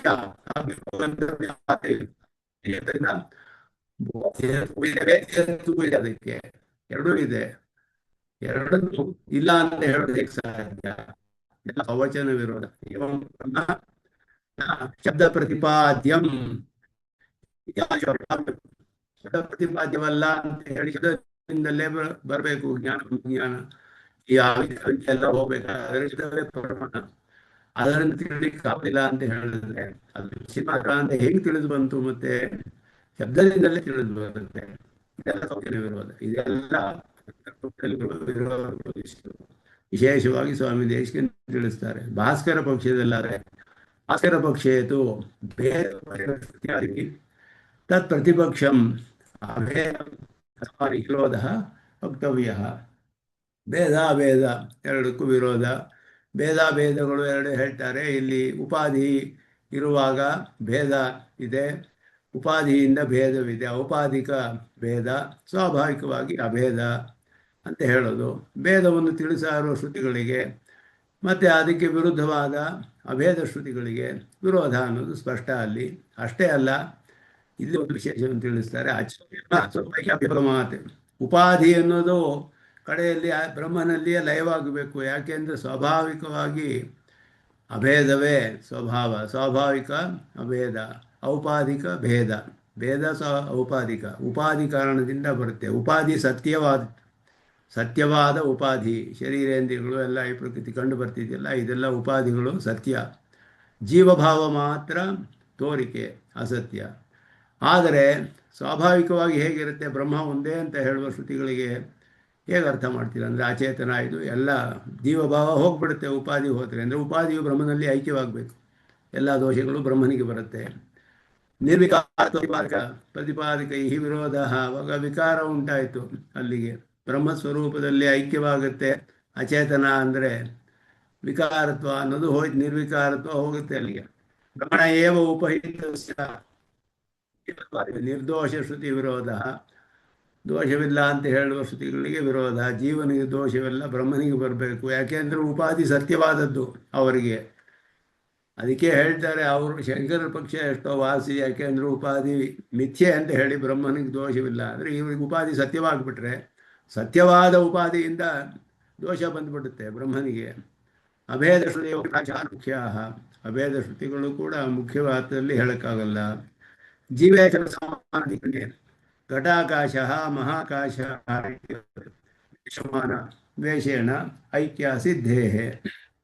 ಜೀವರಿಗೂ ಈಶ್ವರಿಗೂ ಸಮಾನಾಧಿಕರಣ ಹೇಗೆ ಹೇಳ್ತೀರಾ ಅಂದರೆ ಘಟಾಕಾಶ ಮಹಾಕಾಶ ಅಂತ ಹೇಳೋ ಹಾಗೆ ಒಂದು ಘಟದಲ್ಲಿರುವ ಆಕಾಶವು ಮಹಾಕಾಶವು ಒಂದೇ ಅಂತ ಹೇಳುವ ಹಾಗೆ ಉಪಾಧಿ ವಿಶಿಷ್ಟನಾದ ಬ್ರಹ್ಮ ಉಪಾಧಿ ಇಲ್ಲದೆ ಇರುವ ಬ್ರಹ್ಮ. ಯಾಕೆಂದರೆ ಉಪಾಧಿ ಸತ್ಯ. ಅಲ್ಲಿ ಘಟವು ನಿಜವಾಗಿಯೂ ಇದೆ, ಅದರಿಂದ ಅಲ್ಲಿ ಭೇದ ಬಂದು ಬರುತ್ತೆ ಅಲ್ಲಿ.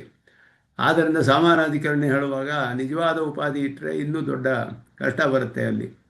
ಆದ್ದರಿಂದ ಈ ರೀತಿ ಸಮಾನಾಧಿಕರಣ ಹೇಳಕ್ಕಾಗೋದಿಲ್ಲ. ಏವಮೇವ ಸಮಾನಾಧಿಕರಣ್ಯ ಸ್ವಾರಸ್ಯ ಯತನ ಚಿದೀಶ್ವರಯೋ ಈಶ್ವರ ಎಲ್ಲ ಕೂಡ ಹೇಳಕ್ಕೆ ಅಚಿದೀಶ್ವರರಿಗೂ ಯಾರಿಗೂ ಹೇಳಕ್ಕಾಗೋದಿಲ್ಲ. ವಿಶೇಷ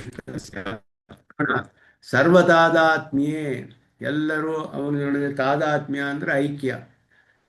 ಎಲ್ಲ ಗುಣವಿಶಿಷ್ಟನಾದವನು ಅಂತ ಹೇಳ್ತಾರೆ ಭಾಸ್ಕರರು. ಹೇಳುವಾಗ ಅವನಿಗೆ ಸರ್ವ ದುಃಖ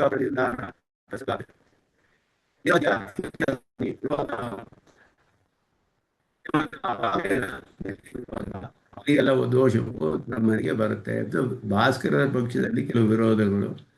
ಯಾದವ ಪ್ರಕಾಶದಲ್ಲಿ ಅದರ ಸ್ವತಃ ಏವ ಅತಿಶಯಿತ ತಾನೇ ಬ್ರಹ್ಮವೇ ಸಾಕ್ಷಾತ್ತಾಗಿ ಮೂರು ಭಾಗ ಆಗಿಬಿಡುತ್ತೆ ಅಂದರು. ಚಿತ್ ಅಚಿತ್ ಈಶ್ವರ ಅಂತ ಮೂರು ಭಾಗ ಆಗಿಬಿಡುತ್ತೆ ಬ್ರಹ್ಮವೇ.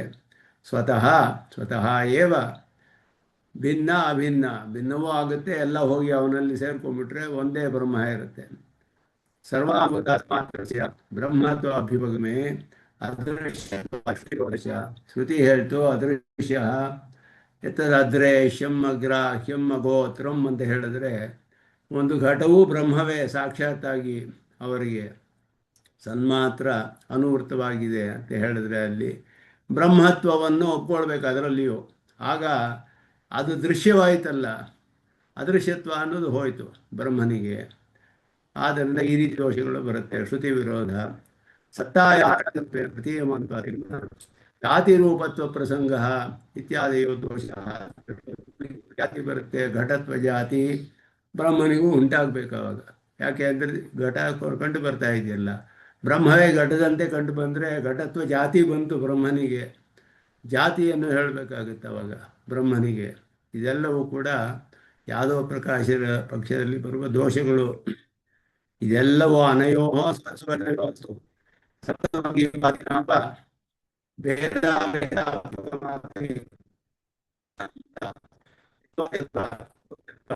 ತದೋಷತ್ವ ಸಮಾನಾಧಿಕರಣ್ಯ. ಜೈನರ ಮತದಂತೆ ಇಲ್ಲಿಯೂ ಎಲ್ಲ ದೋಷಗಳು ಶೋಚನ ವಿರೋಧ ಸಪ್ತಭಂಗಿ ನಯ ಅನ್ನೋದು ಜೈನರು ಹೇಳ್ತಾರೆ. ಏಕಸ್ಮಿನ್ ಅಸಂಭವಾತ್ ಅಂತ ಹೇಳಿ ಒಂದು ಸೂತ್ರದಲ್ಲಿ ಬಾದರಾಯಣರು ಅದನ್ನು ತಳ್ಳಿ ಹಾಕ್ತಾರೆ ಜೈನರ ಮತಗಳನ್ನೆಲ್ಲ. ಅದು ಸಪ್ತಭಂಗಿ ನಯ ಅಂತ ಭಾಷ್ಯದಲ್ಲಿ ವಿಸ್ತಾರವಾಗಿ 2ನೇ ಅಧ್ಯಾಯದಲ್ಲಿ ಬರುತ್ತೆ. ಏಕಸ್ಮಿನ್ ಅಸಂಭವಾತ್ ಅಂತ ಅವರು ಹೇಳ್ತಾರೆ, ಒಂದು ಪದಾರ್ಥನ ಹೀಗೆ ಅಂತ ಹೇಳೋಕ್ಕಾಗೋದಿಲ್ಲ. ಅನೈಕಾಂತಮಿದಂ ಸರ್ವಂ ಹೇರಂಬ ನರಸಿಂಹವತಿ ಅಂತ ಹೇಳಿದ್ರು. ಒಂದು ವಿನಾಯಕನೋ ನರಸಿಂಹನೋ ಹಾಗೆ ಇಷ್ಟೇ ಇದೆ ಅಂತ ಹೇಳೋಕ್ಕಾಗಲ್ಲ. ಅವನು ಆನೆ ಅಂತ ಹೇಳೋಕ್ಕಾಗಲ್ಲ, ಮನುಷ್ಯ ಅಂತಲೂ ಹೇಳೋಕ್ಕಾಗಲ್ಲ, ಎರಡೂ ಅಂತಲೂ ಹೇಳೋಕ್ಕಾಗೋದಿಲ್ಲ. ಅವ್ರು ಹೇಳ್ತಾರೆ ಸ್ಯಾದಸ್ತಿ ಸ್ಯಾನ್ ನಾಸ್ತಿ ಸ್ಯಾದ್ ಅಸ್ತಿ ಚ ನಾಸ್ತಿ ಚ ಸ್ಯಾತ್ ಅವಕ್ತವ್ಯಂ ಸ್ಯಾದ್ ಅಸ್ತಿ ಚ ಅವಕ್ತವ್ಯಂ ಸ್ಯಾನ್ ನಾಸ್ತಿ ಚ ಅವಕ್ತವ್ಯಂ ಸ್ಯಾದ್ ಅಸ್ತಿ ನಾಸ್ತಿ ಚ ಅವಕ್ತವ್ಯಂ. 7 ವಿಧವಾಗಿ ಒಂದು ಪದಾರ್ಥವನ್ನು 7 ವಿಧವಾಗಿ ಹೇಳಕ್ಕೆ ಸಾಧ್ಯ. ಇದೆ ಅಂತ ಹೇಳ್ಬೋದು, ಇಲ್ಲ ಅಂತ ಹೇಳ್ಬೋದು, ಇದೇ ಇಲ್ಲ ಎರಡೂ ಹೇಳ್ಬೋದು. ಹೇಳೋಕ್ಕೆ ಆಗೋದಿಲ್ಲ ಏನು ಅಂತ. ಇದೆ ಆದರೆ ಹೇಳೋಕ್ಕಾಗೋದಿಲ್ಲ, ಇಲ್ಲ ಆದರೆ ಹೇಳೋಕ್ಕಾಗೋದಿಲ್ಲ. ಹೀಗೆಲ್ಲ ಅನೈಕಾಂತಮಿದಂ ಸರ್ವಂ ಅಂತ. ಏಕಾಂತವಿಲ್ಲ, ಎಲ್ಲ ಅನೇಕಾಂತ ಅಂತ ಜೈನರು ಅದೊಂದು ದೊಡ್ಡ ವಾದ. ಅದು ಬ್ರಹ್ಮಸೂತ್ರದಲ್ಲಿ ವಿಸ್ತಾರವಾಗಿ ಭಾಷ್ಯಕಾರರು ನಿರೂಪಣೆ ಮಾಡ್ತಾರೆ. ಆ ರೀತಿ ಎಲ್ಲ ವೇದ ಎಲ್ಲ ಒಪ್ಕೊಂಡ್ಬಿಟ್ರೆ ಅದರಿಂದ ನಿರ್ದೋಷತ್ವ ಸದೋಷತ್ವ ಇದೆಲ್ಲ ಸಮಾನಾಧಿಕರಣ್ಯ ಇದೆಲ್ಲ ಹೇಳಿ ಎಲ್ಲ ದೋಷಗಳು ಶೌಚನ ವಿರೋಧ, ಒಂದಕ್ಕೊಂದಕ್ಕೆ ಪರಸ್ಪರ ವಿರೋಧಗಳು ಬರುತ್ತೆ. ಆದ್ದರಿಂದ ಈ ಪಕ್ಷಗಳೆಲ್ಲ ಜಗನ್ಮೋಹನ ಒಂದು ಅಭಿಪ್ರಾಯಣೆ ಅಜ್ಞಾನಿ ಅಪಿತು ಪದಃ ದೈವಾತ್ ಜಗನ್ಮೋಹನಾಯ ಜಾತಃ ಇತ್ಯುಚ್ಯತೆ. ಇದೆಲ್ಲ ಪರಮಾತ್ಮನ ಒಂದು ಲೀಲೆ ಅಂತ ತಗೋಬೇಕು. ದೈವಾತ್ ಜಗನ್ಮೋಹನಾಯ ಜಾತಃ ದೇಶಕ್ಕೆ ಹೇಳ್ತಾರೆ, ಇದು ಪರಮಾತ್ಮನ ಲೀಲೆ ಇದೆಲ್ಲ. ಆದ್ದರಿಂದ ಈ ರೀತಿ ಜಗನ್ಮೋಹನ ಮಾಡ್ತಿದೆ. ಇವಾಗ ನಮ್ಮ ಪಕ್ಷದಲ್ಲಿರೋ ವಿರೋಧಗಳು ಏನು ಅಂತ ಹೇಳ್ತಾರೆ ದೇಶಕ್ಕೆ ಸ್ವಾರಸ್ಯವಾಗಿ. ಇಲ್ಲಿ ನಮ್ಮ ಪಕ್ಷದಲ್ಲಿ ಏನೇನು ವಿರೋಧ ಕಂಡು ಬರಬಹುದು ಆಪಾತತಃ. ಇವರಿಗೆಲ್ಲ ಇಷ್ಟೊಂದು ಹೇಳಿದ್ರಲ್ಲ ನೀವು, ನಿಮ್ಮ ಪಕ್ಷವನ್ನು ಸ್ವಲ್ಪ ನೋಡ್ಕೊಳ್ಳಿ ಅಂತ ಸ್ವಾಮಿ ದೇಶದಲ್ಲಿ ಪರೀಕ್ಷೆ ಮಾಡ್ತಾರೆ. ಇದೆಲ್ಲ ನಮ್ಮ ಪಕ್ಷದ ಸಿದ್ಧಾಂತದ ವಿಷಯಗಳು ಸ್ಪಷ್ಟವಾಗೋದಕ್ಕೋಸ್ಕರ ಈ ರೀತಿ ನಾವು ವಿಚಾರ ಮಾಡೋದು ಅವಶ್ಯಕ ಅನ್ನೋದು ಸ್ವಾಮಿ ದೇಶಿಕನ್ ತೋರಿಸ್ತಾರೆ. ನಾನು ಶ್ರುತಿ ವಿರೋಧಾದಿ ದೂಷಣಂ ಸಮಾನಂ, ನಿಮಗೂ ಇದೆ ಸಮಾನಪ್ಪ, ನಿಮಗೂ ಇದರಲ್ಲಿ ಸಿದ್ಧಾಂತಲ್ಲೂ ವಿರೋಧ ಇದೆ. ಏನೇನು ವಿರೋಧಗಳಿದೆ ಒಂದು ದೊಡ್ಡ ಲಿಸ್ಟ್ ಕೊಡ್ತಾರೆ ಈಗ. ತಥಾಪಿ ಯದಿ ತದಾ ತನ್ನಾಮರೂಪಾಭ್ಯಾಂ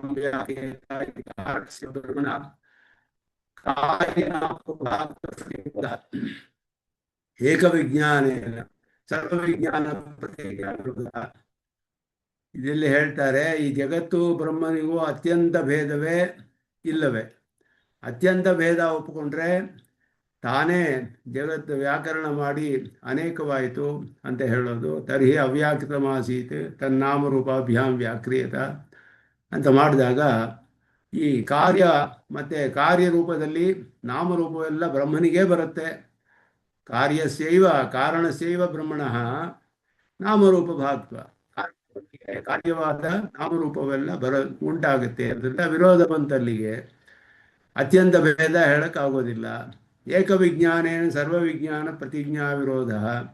ತುಂಬ ಭೇದ ಅಂತ, ಅತ್ಯಂತ ಭೇದ ಅಂದರೆ ಬ್ರಹ್ಮ ಅಂತ ತಿಳಿದ್ರೆ ಅದಕ್ಕಿಂತ ಅತ್ಯಂತ ಭಿನ್ನವಾದ ಇನ್ನೊಂದು ಪದಾರ್ಥ ಹೇಗೆ ತಿಳಿಯಕ್ಕೆ ಸಾಧ್ಯ? ತಿಳಿಯಕ್ಕಾಗೋದಿಲ್ಲ. ನಹಿ ಘಟಜ್ಞಾನೇನ ಪಣಸ್ಜ್ಞಾನತ್ವ ಸಂಭವತಿ. ಅತ್ಯಂತ ಭೇದ ಅಂತ ಹೇಳಿದ್ರೆ ಈ ವಿರೋಧ ಎಲ್ಲ ಬರುತ್ತೆ. ಅತ್ಯಂತ ಭಿನ್ನಯೋ ಜಗತ್ಗಳು ಸಾಮಾನಾಧಿಕರಣಿ ಸಾಮಾನಾಧಿಕರಣ ಹೇಳಕ್ಕಾಗೋದಿಲ್ಲ. ಅತ್ಯಂತ ಭಿನ್ನವಾದ ಘಟಕ್ಕೂ ಪಟಕ್ಕೂ ಹೇಗೆ ಸಾಮಾನಾಧಿಕರಣ ಹೇಳೋದು ಸಾಧ್ಯವಿಲ್ಲ. ಘಟಪಟ ಭಾಷೆತೆ ಪರಪಕ್ಷೇ ಕಹ ಪ್ರದ್ವೇಷ. ಇಲ್ಲ ಘಟಪಟ ಥರ ನಾವು ಲಾಕ್ಷಣಿಕವಾಗಿ ತಗೊಳ್ತೀವಿ, ವಿಶೇಷಣಗಳೆಲ್ಲ ಬಿಟ್ಬಿಟ್ಟು ಅದು ಪದಾರ್ಥ ಇದು ಪದಾರ್ಥ ಅಂತ ಸಮಾನಾಧಿಕರಣ್ಯ ಹೇಳ್ಬೋದು ಅಂತ ಹೇಳಿದ್ರೆ, ಆಗ ಲಕ್ಷಣಾರ್ಥ ಹೇಳಿದ್ರೆ ಪೂರ್ವ ಪಕ್ಷದ ಮೇಲೆ ಯಾಕೆ ನೀವು ದೋಷ ಕಂಡುಹಿಡಿತೀರಾ? ಅವರು ಲಕ್ಷಣ ಹೇಳಿತಾನೆ ಎಲ್ಲ ಸಾಧಿಸ್ತಾರೆ. ಬ್ರಹ್ಮೋಪಾದಾನ ಸಿದ್ಧಿಸೋದಿಲ್ಲ. ದ್ರವ್ಯತ್ವ ಅನಭ್ಯುಪಗಮಾತ್.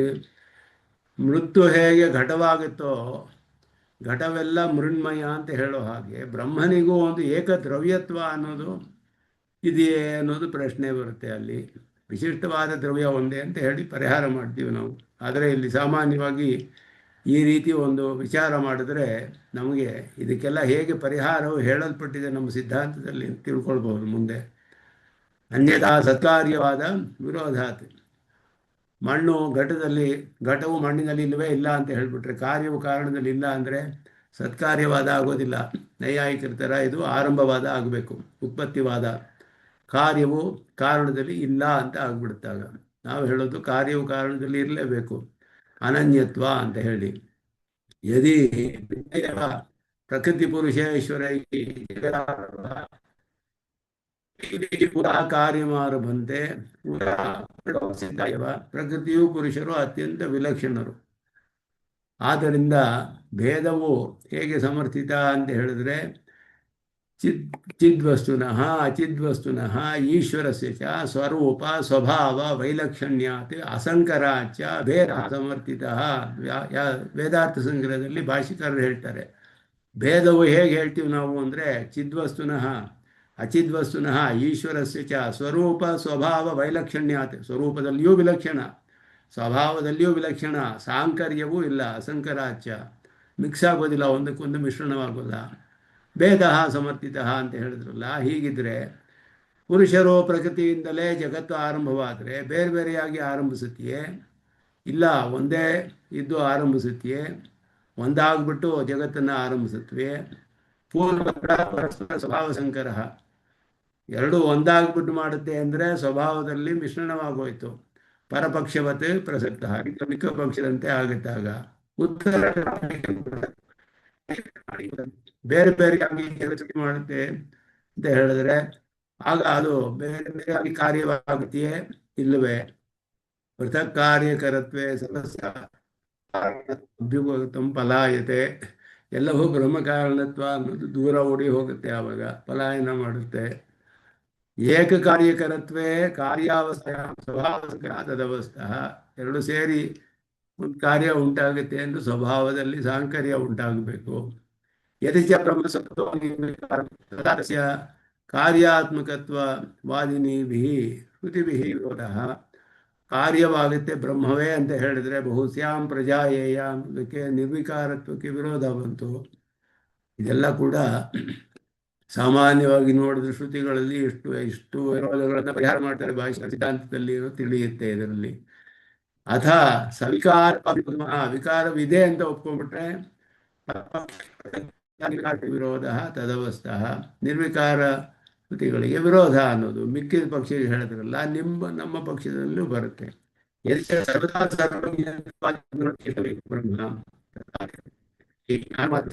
ವ್ಯಾಘಾತ ಎಲ್ಲ ಕಾಲದಲ್ಲಿಯೂ ಸಗುಣವೇ ಬ್ರಹ್ಮ ಸರ್ವಜ್ಞ ವಿಶಿಷ್ಟವಾದದ್ದು ಅಂತ ಹೇಳಿದ್ರೆ ನಿರ್ಗುಣ ಅನ್ನೋ ಶ್ರುತಿಗೆ ವಿರೋಧ ಬರುತ್ತೆ. ಜ್ಞಾನ ಬ್ರಹ್ಮ ಅಂತ ವಿರೋಧ ಬರುತ್ತೆ.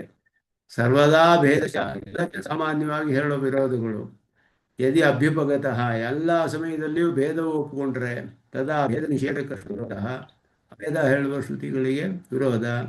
ನ್ಯಾಯ ವಿರೋಧ ಸ್ವಭಾವಲಬ್ಧೇನ ಪೌರಾಪರ್ಯೇ ಬಾಧ್ಯಬಾಧಕ ಭಾವಸ್ಯ ಅನಭ್ಯುಪಗಮತ, ನ್ಯಾಯಕ್ಕೂ ವಿರೋಧ ಬರುತ್ತೆ. ಆದ್ದರಿಂದ ಸ್ವಭಾವ ವಿಧಿ ಮತ್ತು ನಿಷೇಧಗಳು ಪೂರ್ವಾಪರ, ಅದನ್ನು ಅಪಚ್ಛೇದ ಮೊದಲಾದ್ರಿಂದ ಬಾಧ್ಯ ಬಾಧಕ ಭಾವ ಮೊದಲಾದೆಲ್ಲ ನೀವು ಒಪ್ಕೊಂಡಿಲ್ಲ, ಪೌರ್ವಾಪರ್ಯವಿಲ್ಲ ಅಂತ ಹೇಳ್ತೀವಿ, ವಿಷಯ ವ್ಯವಸ್ಥೆ ಮಾಡಿ ಹೇಳ್ತೀವಿ. ಆದ್ದರಿಂದ ಇದೆಲ್ಲ ಯಾವಾಗಲೂ ಭೇದ ಅಂದರೆ ಅಭೇದ ಶ್ರುತಿಗೆ ವಿರೋಧ ಬರುತ್ತೆ. ಸ್ವವಚನ ವಿರೋಧ ಸರ್ವಲಕ್ಷಣ ಇತ್ಯಭ್ಯುಪಗಮಾತ್, ಸರ್ವ ವಿಲಕ್ಷಣ ಅಂತಲೂ ಹೇಳ್ತೀವಿ, ಸರ್ವಾತ್ಮಕ ಅಂತಲೂ ಹೇಳ್ತೀರಿ. ಹೇಗೆ ಸರ್ವಾತ್ಮಕವೂ ಸರ್ವ ವಿಲಕ್ಷಣತ್ವವು ಸಾಧ್ಯವಾಗುತ್ತೆ? ಅತಃ ಕಸ್ಯ ಮತಂ ತತ್ವಮಿತಿ ಚೋತ್ತಮ ಅಭಿಪ್ರಾಯ ಅನಭಿಜ್ಞೈ ಪರೈಃ ಶ್ವವರಾಹ ಶ್ವವರಾಹ ಪ್ರವೃತ್ತಿ ಅಂತ ಅಧಿಕರಣ ಸರಾವಣಿಯಲ್ಲಿ ಹೇಳ್ತಾರೆ ಸ್ವಾಮಿ ದೇಶಿಕನ್. ಶ್ವವರಾಹ ಪ್ರವೃತ್ತಿ ಅಂತ. ಅದು ನಾಯಿಗಳೆಲ್ಲ ಜಗಳ ಆಡ್ತಾ ಇರುತ್ತೆ ಒಂದಕ್ಕೆ. ಒಂದು ವರಾಹ ಅಲ್ಲಿ ಬಂದುಬಿಟ್ರೆ ಈ ನಾಯಿಗಳೆಲ್ಲ ಒಟ್ಟಾಗಿ ಸೇರಿಕೊಂಡು ವರಾಹದ ಮೇಲೆ ಜಗಳ ಮಾಡುತ್ತೆ. ಆವಾಗ ಅವ್ರು ಪರಸ್ಪರ ವಿರೋಧ ಹೋಗ್ಬಿಡುತ್ತೆ, ಎಲ್ಲ ಸೇರಿಕೊಂಡು ವರಾಹದ ಮೇಲೆ ಜಗಳ ಆಡುತ್ತೆ. ಹಾಗೆ ಶ್ವವರಾಹ ಪ್ರವೃತ್ತಿ ನ್ಯಾಯ ಅಂತ ಅದಕ್ಕೆ. ಶ್ವವರಾಹ ಕಲಹ ನ್ಯಾಯನ. ಆದರೆ ಒಬ್ಬರು ಬಲವಾದ ಬೇರೆ ಒಂದು ಬಂದರೆ ಈ ಗುಂಪಿಗೆ ಸೇರದೆ ಇರೋದು ಎಲ್ಲರೂ ಸೇರಿಕೊಂಡು ಅವನ್ನ ವಿರೋಧ ಮಾಡ್ತಾರೆ ಅಂತ ಅರ್ಥ. ಇದನ್ನೆಲ್ಲ ಪರಿಹಾರ ಮಾಡೋಕ್ಕೆ ಸರ್ವವೇದ ಅಂತ ಸಾರಾರ್ಥ ಸ್ಥಾಪಯಿತು ಚಾಹ ಅತ್ರೇದಂ ತತ್ವಂ.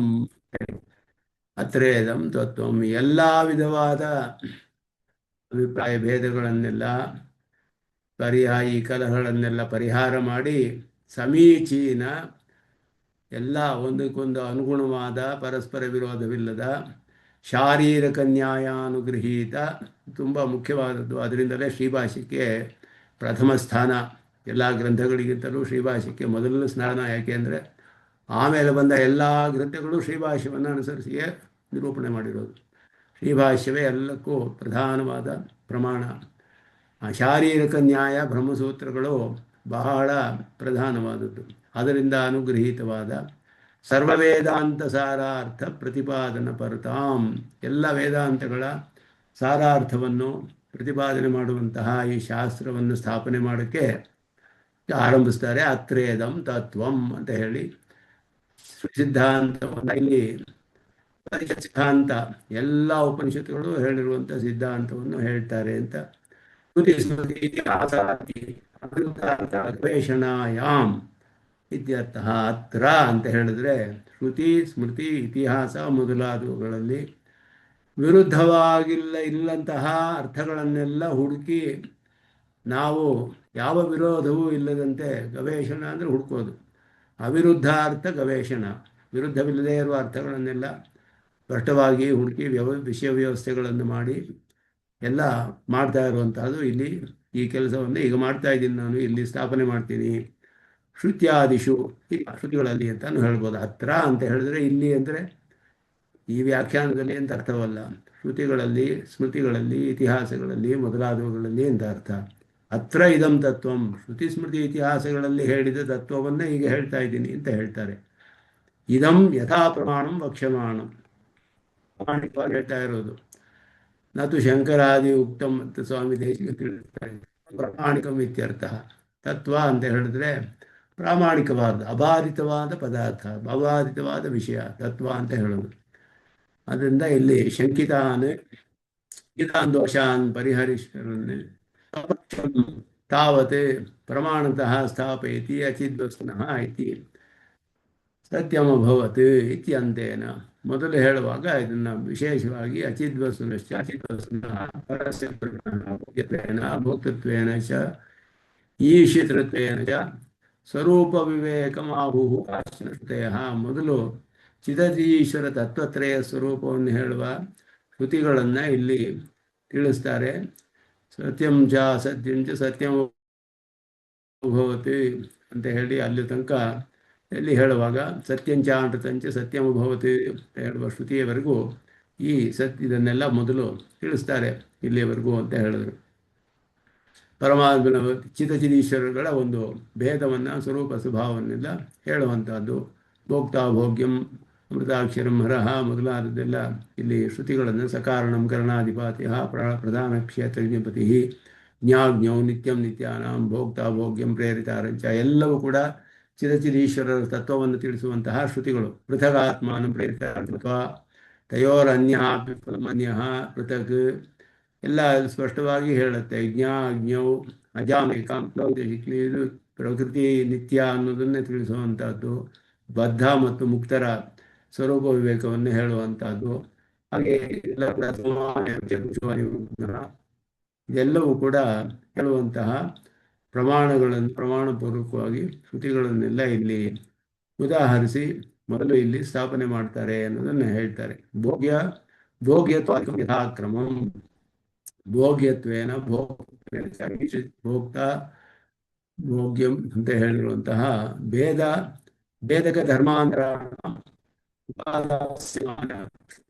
ಸಿದ್ಧಾನಾಂ ಉಪಲಕ್ಷಣಂ ಎಲ್ಲವೂ ಕೂಡ ಇಲ್ಲಿ ಹೇಳಿರೋದು ಯಾವ ಯಾವ ಶ್ರುತಿಗಳು ಈ ಮೂರು ತತ್ವಗಳಲ್ಲಿ ಭೇದವನ್ನು ತಿಳಿಸುವ ಧರ್ಮಗಳನ್ನೆಲ್ಲ ತಿಳಿಸುತ್ತೋ ಆ ಎಲ್ಲ ಧರ್ಮಗಳು ಕೂಡ ಇಲ್ಲಿ ಉಪಲಕ್ಷಿತವಾಗಿದೆ ಅಂತ ಅರ್ಥ. ಇಲ್ಲಿ 4 ಶ್ರುತಿಗಳನ್ನು ಹೇಳಿದ್ರೆ ಇಷ್ಟೇ ಅಂತ ಅರ್ಥವಲ್ಲ, ಸಾವಿರಾರು ಶ್ರುತಿಗಳಿದೆ. ಯಾವ್ಯಾವುದು ಭೇದಕ ಧರ್ಮಗಳು ವೈಲಕ್ಷಣ್ಯವನ್ನು ತಿಳಿಸುವಂಥದ್ದು ಆ ಎಲ್ಲ ಶ್ರುತಿಗಳಿಂದ ಈ 4 ಶ್ರುತಿಗಳು 5 ಶ್ರುತಿಗಳಲ್ಲಿ ಹೇಳಿರೋದು ಉಪಲಕ್ಷಕ, ಅಂದರೆ ಇವುಗಳಿಂದ ಅದು ಕೂಡ ತಿಳಿಯಲ್ಪಡುತ್ತೆ ಅಂತ ಅರ್ಥ ಮಾಡ್ಕೊಳ್ಬೇಕು. ಅನುಕ್ತ ಸಮುಚ್ಚಯಾರ್ಥೇನ ತತ್ಸಂಗ್ರಹ ಚ ಅನ್ನೋದು ಕೂಡ ಅಲ್ಲಿ ತಿಳಿಸುತ್ತೆ. ಇಲ್ಲಿ ಭೋಕ್ತಾ ಭೋಗ ಹೇಳುವಾಗ ಮೊದಲು ಭೋಗ್ಯತ್ವೇನ ಚ ಈಶಿತೃತ್ವೇನ ಚ ಅಂತ ಹೇಳುವಾಗ ಅನುಕ್ತ ಸಮುಚ್ಚಯಾರ್ಥ. ಚ ಅನ್ನೋದು ಯಾವ್ಯಾವುದಿಲ್ಲಿ ಉದಾಸಿಲ್ವೋ ಅದು ಬಿಟ್ಟು ಮಿಕ್ಕಿದ್ದೆಲ್ಲವೂ ಕೂಡ ಸಕಲ ಶ್ರುತಿಗಳಲ್ಲೂ ಯಾವ್ಯಾವ ತಿಳಿಸುತ್ತೋ ಅದನ್ನೆಲ್ಲ ಸ್ವರೂಪ ವಿವೇಕಂ ಸ್ವರೂಪತ್ವಂ ಅಂತ ಅರ್ಥ. ವಿವೇಕಂ ಅಂದರೆ ಬೇರೆ ಬೇರೆಯಾಗಿ ತಿಳಿಯೋದು, ಭಿನ್ನವಾಗಿ ಅಂತ ಹೇಳಿ. ವಿವೇಕ ಶಬ್ದ ನಿರಾಕರಣ ದ್ಯೋತನಾರ್ಥ, ಭ್ರಮೆಯನ್ನು ಹೋಗಿಸೋದಕ್ಕೋಸ್ಕರ ವಿವೇಕ ಜ್ಞಾನ ಅಂದರೆ ಬೇರೆ ಬೇರೆಯಾಗಿ ತಿಳಿಯೋದು, ಇದು ಅದು ಅನ್ನುವಂತಹ ಭ್ರಮೆ ಬರದೇ ಇರುವಂಥದ್ದು, ಅದನ್ನು ನಿವರ್ತನೆ ಮಾಡುವಂತಹ ತಿಳಿಸುತ್ತೆ. ಅದನ್ನು ನಹಿ ಭೇದವಾದಿನೀನಾಂ ಶ್ರುತೀನಾಂ ಶ್ರುತಿತೆ ಸರ್ಪಮೂರ್ತಿ ರಾಶಿನ ಶ್ರುತೆಯ ಇತಿ ಉಕ್ತಂ. ಎಲ್ಲ ಬರೀ ಭೇದವನ್ನು ಹೇಳುವ ಶ್ರುತಿಗಳು ಮಾತ್ರ ಶ್ರುತಿ ಅಂತ ಅರ್ಥವಲ್ಲ, ಎಲ್ಲವೂ ಶ್ರುತಿಗಳೇ. ಆದರೆ ಇಲ್ಲಿ ಹೇಳ್ತಿರುವಾಗ ಇಲ್ಲಿ ಕಾಶ್ಚನ ಶ್ರುತೆಯ ಅಂತ ಕೆಲವು ಶ್ರುತಿಗಳು ಅಷ್ಟೇ, ಇದು ಮಾತ್ರವೇ ಶ್ರುತಿತ್ವ ಅನ್ನೋದು ಇದಕ್ಕೆ ಮಾತ್ರ ಅಂತ ಅರ್ಥವಲ್ಲ ಇದಕ್ಕೆ. ಆದ್ದರಿಂದ ಇದು ಹೇಳ್ತಾ ಇರೋದು ಕಾಶ್ಚನ ಶ್ರುತೆಯ ಅನ್ನೋದ್ರಿಂದ ಇದೆಲ್ಲ ಹೇಳ್ತಾರೆ. ಮುಂದೆ ಇದನ್ನು ವಿಸ್ತಾರವಾಗಿ ವಿಚಾರ ಮಾಡ್ತಾರೆ. ಅದನ್ನು ಬಹಳ ವಿಶೇಷವಾದ ವಿಷಯಗಳನ್ನು ತಾತ್ಪರ್ಯ ಚಂದ್ರಿಕೆಯಲ್ಲಿ ಅದನ್ನು ಮುಂದುವರಿಸೋಣ ಅಂತ ಹೇಳಿ ಇಲ್ಲಿಗೆ ನಿಲ್ಲಿಸ್ಕೊಳ್ತೇನೆ. ಈ ಭಾಗ ಬಹಳ ಪ್ರಧಾನವಾದ, ಯಾಕೆಂದರೆ ಸಂದೇಶಕನ್ ಬಹಳ ವಿಶೇಷವಾದ ವಿಷಯಗಳನ್ನು ತಾತ್ಪರ್ಯ ಭಾಷೆಯನ್ನು ನೋಡಿದ್ರೆ ನೇರವಾಗಿ ತಿಳಿದೇ ಇರುವಂತಹ ಅನೇಕ ವಿಷಯಗಳನ್ನು ಸ್ಪಷ್ಟಪಡಿಸ್ತಾರೆ. ಅದನ್ನು ಮುಂದುವರಿಸೋಣ ಅಂತ ಹೇಳಿ ಇಲ್ಲಿಗೆ ನಮಸ್ಕಾರಗಳಂತೆ ನಿಲ್ಲಿಸ್ಕೊಳ್ತೇನೆ. ಯೋ ನಿತ್ಯಮಚ್ಯುತ ಪದಾಂಬುಜಮರುಪೂರ್ವ್ಯಾಮೋಹತಃ ತರಿತರಾಣಿತನಾಯ ಮೇನೆ ಸ್ಮದ್ಗುರೋರ್ಭಗವತೋ ಶ್ರೀಗಸಿಂಧೋ ರಾಮಾನುಜಚರಣೋ ಶರಣಂ ಪ್ರಪದ್ಯೆ ಕವಿತಾರ್ಕಿಗಸಿಂಹ ಕಲ್ಯಾಣಗುಣಶಾಲಿನೇ ಶ್ರೀಮತೆ ವೆಂಕಟೇಶಾಯ ವೇದಾಂತ ಗುರವೇ ನಮಃ. ನಿಗಮಾಂತ ಮಹಾದೇಶಿಕಾಯ